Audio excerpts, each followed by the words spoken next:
Hi everyone, welcome to our major donor webinar.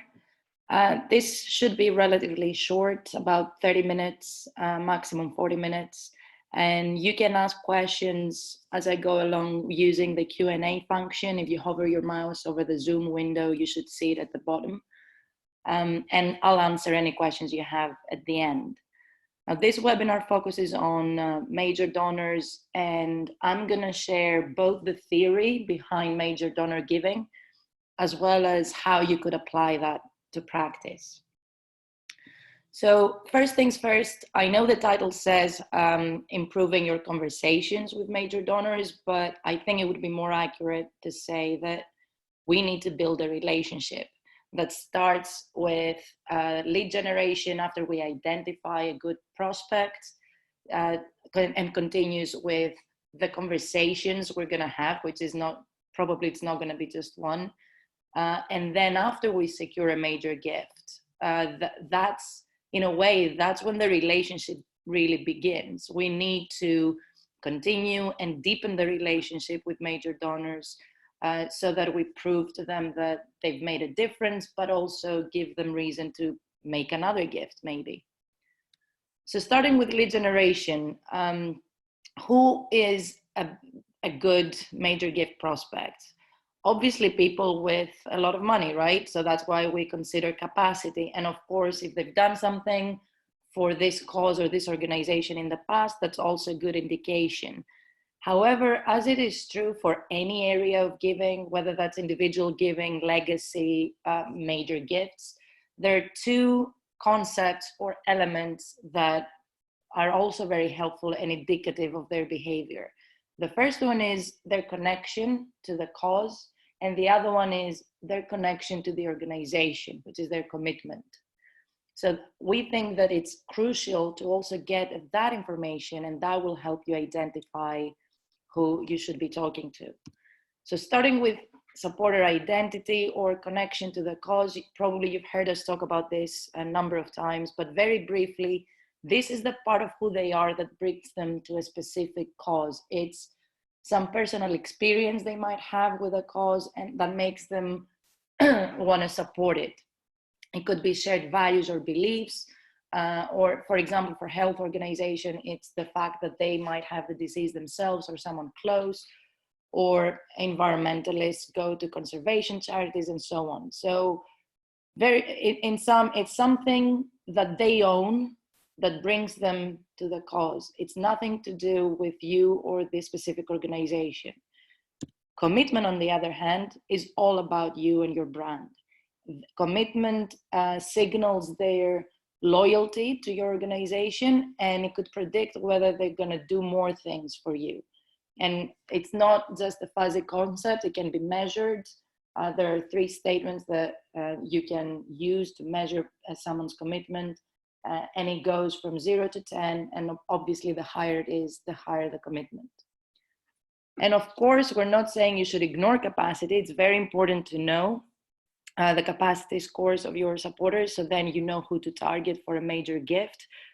But just focusing on capacity isn't very helpful, because just because I have money doesn't mean I care about a specific cause or that I feel connected to a specific organization. So focusing on that doesn't, it might not give you the best or the most promising leads for a major gift. And on the other hand, there might be people that have high commitment to a specific organization, and they have a supporter identity that connects them to the cause. And even though they don't have much money, they would be willing to make a major gift. So for example, looking at this graph, you see a distribution of donors. Each blue bar is an individual donor, and you can see them along a wealth distribution on the x-axis, going from left, not so much money, to the right, people with lots of money. And you'll notice there are some additional scores at the top of each bar. That's their commitment scores. So you have people with really high commitment, 10, 9, or even 8, and people with not so high commitment, 7 or 6. Now, if you only focus on capacity scores, That will give you these 5 donors at the right end of this distribution, where you have a mix of people who are highly committed and a couple who are not so committed. But if you include their commitment into consideration, that gives you a lot more promising prospects. You have people who have really high commitment scores, 10, 9, or 8, and that have some capacity for a major gift that would have been ignored if we only focused on capacity before. So a much smarter strategy is to focus on people with high commitment, regardless of their wealth, and not focus on wealthy people with a score of, let's say, of commitment score of 7. So you can't ignore a 10 to go talk to a 7 just because of their wealth. That is a suboptimal strategy. Okay, so let's say we've identified who our prospects are. Now we need to start talking to them, pick up the phone or go visit them. And how do we structure a conversation? The first thing we need to do is find out some things about them. As I said, identity and commitment are crucial to know. And by asking for their identity, which is going to be different for every organization, can help you structure not just the first conversation, but every other conversation you're going to have with them. You need to play back who they are, their values, the values that you both share, and how support of this organization can help them express who they are. Now, part of the first conversation ideally should be a question around their commitment. Like I said, there is a validated scale, but I appreciate it might not be ideal to interrupt the conversation to hand them out a scale to fill in. However, so I appreciate it might be difficult, but there is a way to apply it. Maybe you can ask them as a follow-up email or text, or however they prefer to be contacted, to fill out some information about themselves, and that's when you ask. The point is that if we appreciate the additional value that knowing their commitment brings, then we can work towards finding a way to discover that, so we can make smarter decisions on who to spend our time and effort on. Now, why do I keep saying about the need to prime their identity and play it back? I'll share a case study that we've done with a client. It was a conservation charity, and our insights work with them discovered that they had 2 supporter identities: people who were passionate about helping birds, and we call them bird enthusiasts, and people who are passionate about nature overall, and we call them nature enthusiasts. And as part of hen raising activity that they were doing, people would call in to get their activity packs. And as part of that conversation, we said, okay, let's adapt the script. And let's start the conversation by asking people who they are. So the first thing we did is ask people whether they're bird enthusiasts, nature enthusiasts, or neither. And based on their response, we adapted the rest of the script, which, yes, it told people that they're going to receive their activity pack, but fundraisers also asked people if they would like to become a member with a monthly gift. And the way we framed that membership ask depended on their identity. So we would say that you can have access to our parks and in order for you to watch birds, or in order for you to enjoy nature. Or when we were talking about benefit, we would frame it around what your money could do to help birds or nature, depending on what they said in that initial question. And by doing that, we increased conversion to membership by 15% and average donor value by £10. Now, I know this is a case study around individual giving and conversion to membership, but the principle is the same for everyone. People are people, and we all have identities, and we all want to express them. So you can do the same thing with your major donors. You can start the conversation with a question about them and their connection to your cause, and then build the rest of the conversation around that. In addition to supporter identity, which you can see listed here as the first motive, there are other motives that trigger giving and helping behavior that are shared across all donor segments. So whether you give $10 or $10,000, some motives are the same. We discussed about supporter identity. The second one is the need to make a difference. Another motive is how the donation and how helping others makes you feel. It makes you feel warm glow. It might make you feel proud for who you are, and that can be linked back to supporter identity.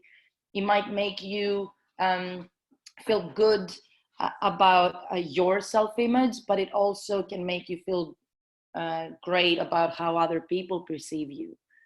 And all of that is known as intrinsic motivation because it comes from the person within us. And on the other hand, we have external motives, which could be premiums, social pressure, things that don't come from the person itself, and which is why they might actually be detrimental. Very briefly, this covers some of the basic motives behind giving, which are shared between individual donors and major donors. But major donors are special, and there are some motives that are unique to them. And this is the list that we're going to briefly cover each one of them. So the first one, it might be very easy or spontaneous to give $20, but if you're going to make a major gift, you need to think about it. So major gifts are planned, and they might even be considered more as investments rather than support from major donors. And that's why when major donors consider to leave a gift, they focus on organizations that they perceive them to be well-run, healthy financially, and that they can prove that they make a difference.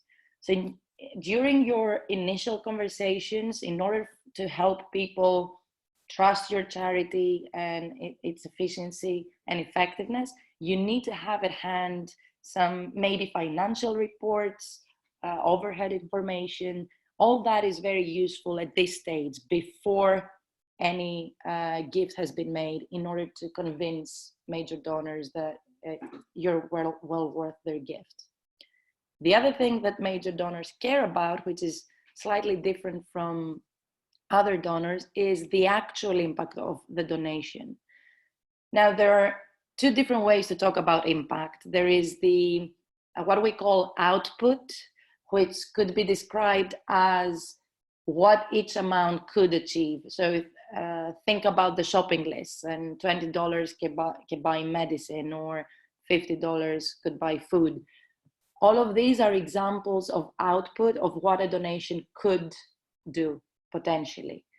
But also you have the actual impact information, which is information that comes from the field, and it gives you an idea of the impact you've made on the cause. And major donors care about that information. In one test, researchers created an emotional letter and then a test letter that included some impact information. And when they analyzed the results, they found actually no difference between the two letters overall. But then when they analyzed the results based on the supporters' previous giving behavior and previous value, they found a very interesting finding. People who gave a lot of money, they gave even more when impact information was shared with them. Whereas people who gave less money, they gave even less. And the theory behind that is that people who give low amounts, they're mostly driven by emotion, and it's a more impulsive donation, and information about impact might dampen that feeling, and that's why it reduces giving. On the other hand, people who give a lot of money, they are thinking more about the gift and the impact it could have, and that's why adding impact information was beneficial for that group. So to sum up, when you have a conversation with a potential major donor, you need to have at hand information about your financial health and how efficiently you use your money, but also information around actual impact. Maybe you have impact reports from the field that they will be used, that kind of information will be useful at that point.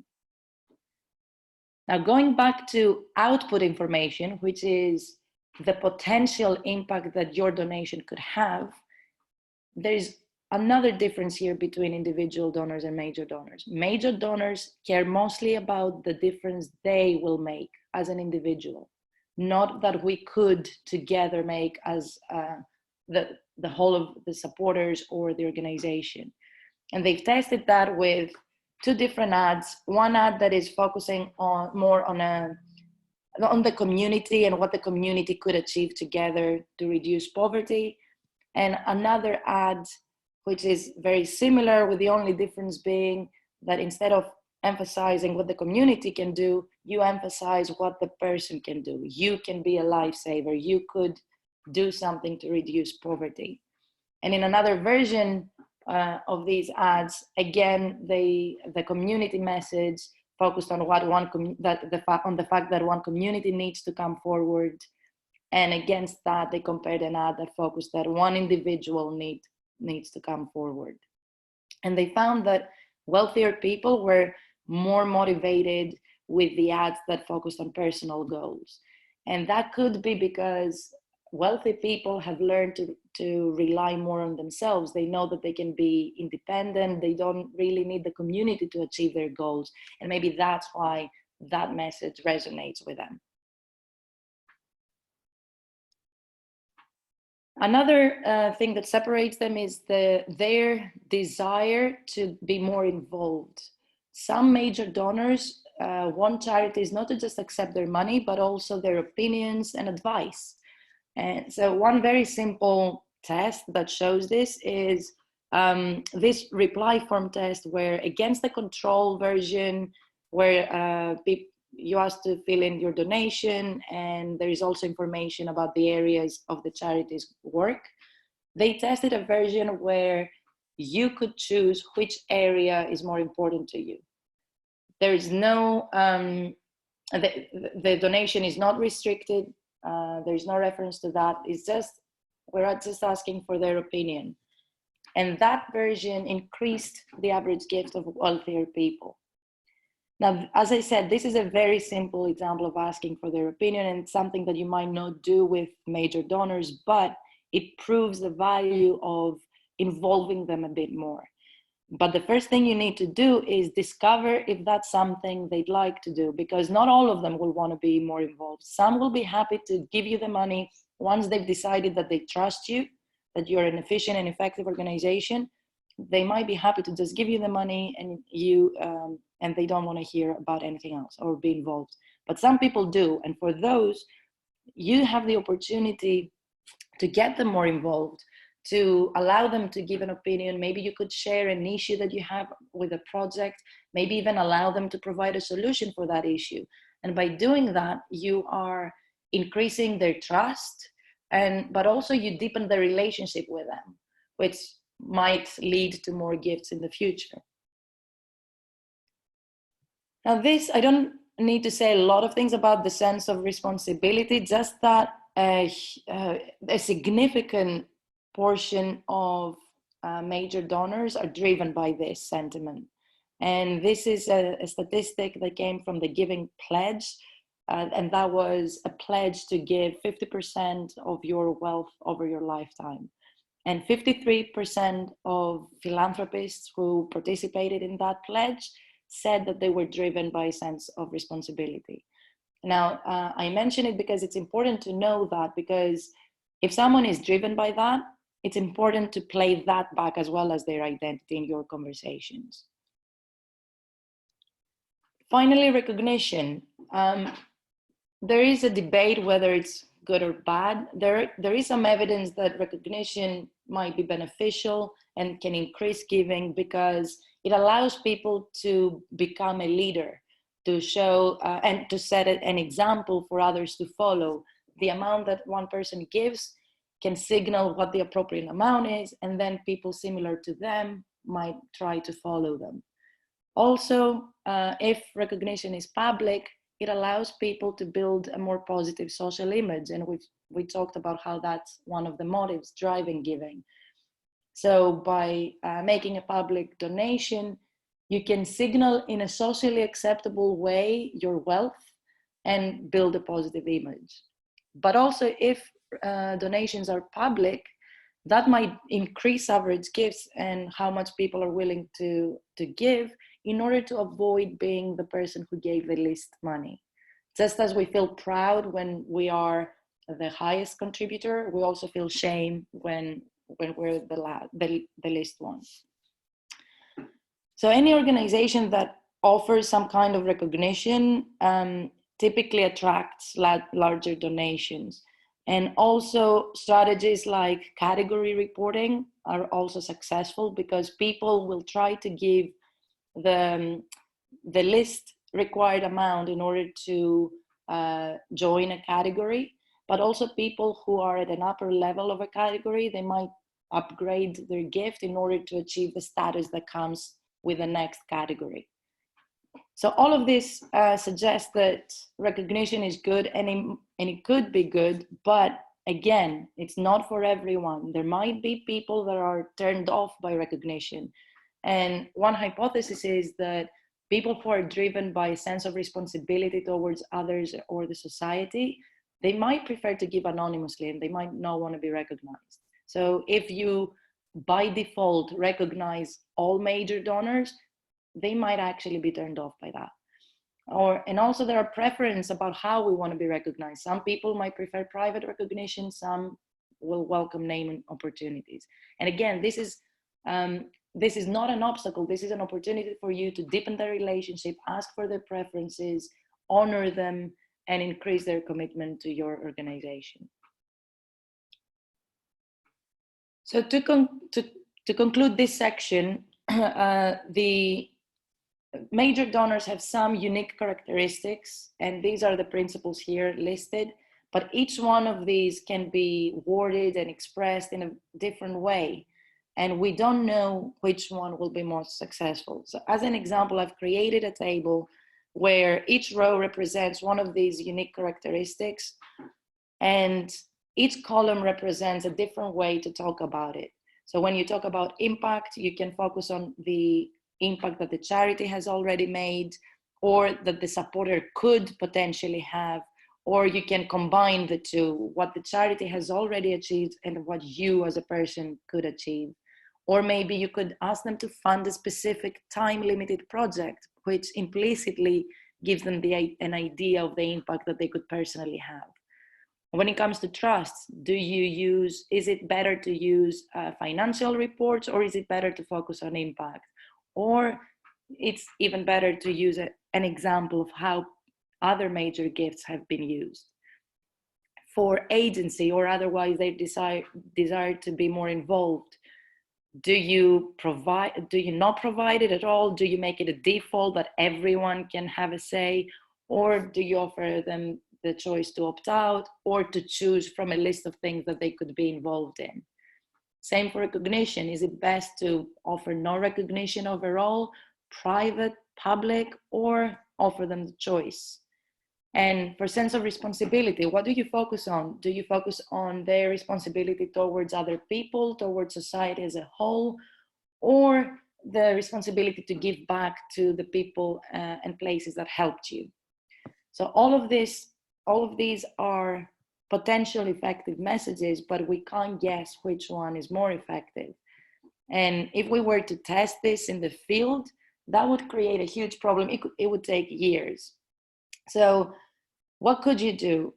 You could run A/B testing on steroids, or as we call it, the pretest tool, which what it does is it asks people to participate to an online task where they see two different communications, a letter on the left and a letter on the right. And all we ask people to do is to pick the one they prefer. And in the background, what the software is doing is it combines the different cells of that table that we've seen to create a communication. So here, all the red cells created the communication on the left, all the green ones, the communication on the right. And by making a choice, a person implicitly tells us which versions of each principle they prefer. And because each person makes about 10 choices and we're going to ask about 300 people, we now have the volume and the power we need to know which versions are most preferred. So by the end of this, you'll know for each principle which wording is the most successful, and this can be 100% customized to your brand and your tone of voice. But also you'll know from all of these principles which ones are the most influential ones. So if you only have 10 minutes to talk to major donors, what are the things you should be focusing on and what could you leave out? Now, all of this until this point can help you get a major gift. But as I said, that should be the beginning of the relationship with a major donor. There are things that you can do after you get a gift, and there's insight that you can use after that to deepen the relationship, and hopefully that can lead to another gift. Now, every successful relationship, any kind of relationship, is characterized by these three elements: commitment, satisfaction, and trust. We talked about commitment, but what I may not have mentioned is that commitment is not a static measure. You can influence it, you can change it. You could decrease commitment if donors are not satisfied with what they receive from you, for example, but you could also increase commitment by sending them material they care about, by priming their identity and values. So it's up to you to increase a donor's loyalty to the organization by increasing their commitment.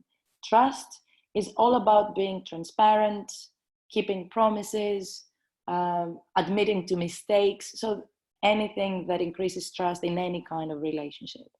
Finally, satisfaction, that is the most important driver of loyalty. There's been shown to be a difference in retention even when you go from satisfied to very satisfied. That's how important satisfaction is. And satisfaction will depend on whether the quality of the interactions with your organization is good, whether you are responsive to any requests, whether the material you send them and you talk to them about are relevant with who they are, but also whether you ask for their preferences and fulfill them. Preferences around, as we discussed, desire to be involved or recognition, but also how they'd like to be contacted, how frequently, what kind of content they're interested in. So all of this can affect loyalty, and there are some strategies that you could use in order to improve all of these elements, and they're known as stewardship strategies. And as an example, I'm going to list a few here. The first one, relationship nurturing. That's all about deepening the relationship by creating more opportunities to interact. You wish them happy birthday, for example. You invite them to special occasions. You offer them opportunities to voice their opinion, all of that. Another strategy, which is called reciprocity, it has two elements. One is appreciation, which is when you show gratitude for what they've done, but also recognition. And that goes back to the conversation we had about public acknowledgement. Another strategy has to do with responsibility, and this is all about acting responsibly in order to increase trust. Like I said, is all about keeping promises, admitting to mistakes, being transparent. And finally, reporting is, I think this is used often. It's about sharing information with the major donor around a financial statements or impact reports and so forth. Now, all of these strategies can have an impact on the three key elements of any successful relationship: trust, satisfaction, and commitment. But you might be surprised about which ones have a positive effect and which ones actually might have a negative effect. Relationship nurturing strategies are very beneficial. So anything you can do around that, or you are already doing it, keep doing it and scale it. Now, when it comes to reciprocity, appreciation, no-brainer, yeah, it makes a positive difference. But when it comes to recognition, there is evidence that sometimes it can have a negative impact. And maybe now, after we've talked about recognition and how not everyone is driven by it, and that some people might actually be turned off by it, that finding isn't as surprising. People with a heightened sense of responsibility, for example, could be the ones that are turned off, and that's why this strategy has a negative effect. Any strategy around increasing trust is positive, and finally, reporting has been shown to have a negative impact as well. Now, how can that be? Kiki, you told us in the beginning of this webinar that major donors care about the efficient organizations, and they want to see financial statements, and that's what we're doing with the reporting. So how can it be negative? Yes, major donors care about that information before they make a decision to donate. After they've given their gift, mentally they've checked the box that you are a well-run, efficient organization. So at that point, they don't need to see that anymore. They've trusted you with their gift. They know that you can use it efficiently. Now, maybe what you need to do is focus on their impact rather than financial reports. So to sum up, whether you want to improve the way you identify major prospects, or whether you want to improve your conversations or your stewardship, there is a ton of insight from behavioral science that you can use. And if you'd like to know more about it, please get in touch with either me or Charlie. Thank you for your time. Please let me know if you have any questions.